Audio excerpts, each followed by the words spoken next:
In this video, we will talk about conditionals. How can we use a condition to create different situations so that the computer only execute a command when that situation occurs? Up until this point, the program that we have written, all of the commands are being called 100% of the time, right? Let's look at the example that we did. The circle moves from the center to the right, right? Because all the commands are being called 100% of the times. But what if we want the circle to change colors when it is on the left side of the canvas versus change to a different color on the right side of the canvas? By using conditional statements to create different situations so that the computer only execute when the condition is true, it allows us to be able to write a more flexible program and more interesting things on the screen. A condition that we're going to write comes in a form of a question, and it's a special kind of question because there are only two answers, yes or no, true or false. Let's look at a real-world example. Suppose that I'm going outside. In a normal program that we have written, I will always carry my umbrella because I don't know if it's going to rain or if it's not going to rain. But if I ask a question, is it raining outside? If the answer is yes, then I bring my umbrella. And if the answer is no, then I do not bring my umbrella. So the condition dictates whether I bring my umbrella or not. Same as our example here. We might create a situation where we ask, hey, is the X location of the circle on the right side of the canvas? If the answer is yes, then turn it to a color green, for example. But if the answer is no, then turn it to a different color. The question or the expression that I talked about here, where it only has two answers, we call this Boolean expressions. And the two components of a Boolean expression is one, the things that we use to compare, right? X location and the position it is at. And the second component is this thing called a relational operator. So I'm gonna use a command, print, and I am going to print if X is more than 200. And I'm gonna comment this line out first. So if I comment this line out, what does it mean? It means that X is equal to 200, right? So if I were to print whether X is more than 200 or not, the answer would be false, right? Because it's not more than 200. Same thing, if I say X is less than 200 or not, the answer is also false. But if I do is X less than or equals to 200, the answer would be true, right? Because X is equal to 200. Let's uncomment this line out. And then I'm gonna move the circle from 200 to 0. Okay, so this expression is true until what? Until X is no longer less than or equals to 200, right?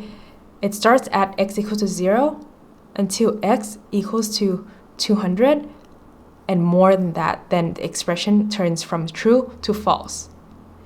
So this is how we would write a condition under a Boolean expression to dictate whether X is on the left side or on the right side of the canvas. Before we go into an example, let me talk a little bit more about relational operators. There are a total of 6 of them, and the first 4 you probably are quite familiar, right? More than, less than, more than or equals to, less than or equals to. But the last 2 are the ones that I want to focus on. So the 5th one is what? You see they're double equals, right? Remember what we talked about in the previous video? If it's one equal sign, that is an assignment operator. And an assignment operator sets whatever is on the left to be equal to what is on the right. But what you see here, when there are 2 equal signs, it is actually asking whether the thing on the left is equal to the thing on the right or not. And then the last relational operator, which is an exclamation point and an equal sign, it means not equal. You ask whether the left thing is not equal to the right thing or not. If they're not equal, then the answer would be true, and if they're equal, then the answer would be false. Now we talk about Boolean expressions, we talk about relational operator, and we know how to write a condition, right? Let's look at the whole conditional statement. A conditional statement consists of two components. The first one is a condition, right? And we talked about how we can create that condition using a Boolean expression. And then the second piece is the commands, that when that condition is true, you want the computer to execute those commands. Let's look at the syntax. What we have here is that we have the word if, and then we have in the parentheses the condition, right? And we will write a Boolean expression within this parentheses.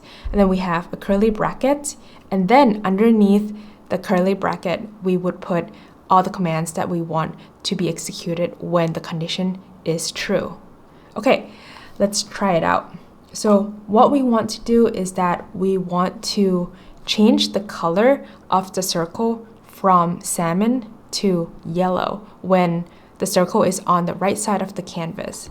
So if we look at the draw function right now, right, we always pick up the color salmon. But if x is more than 200, right, which is the middle of the canvas, then we want to pick up a different color, yellow. I'm gonna delete this.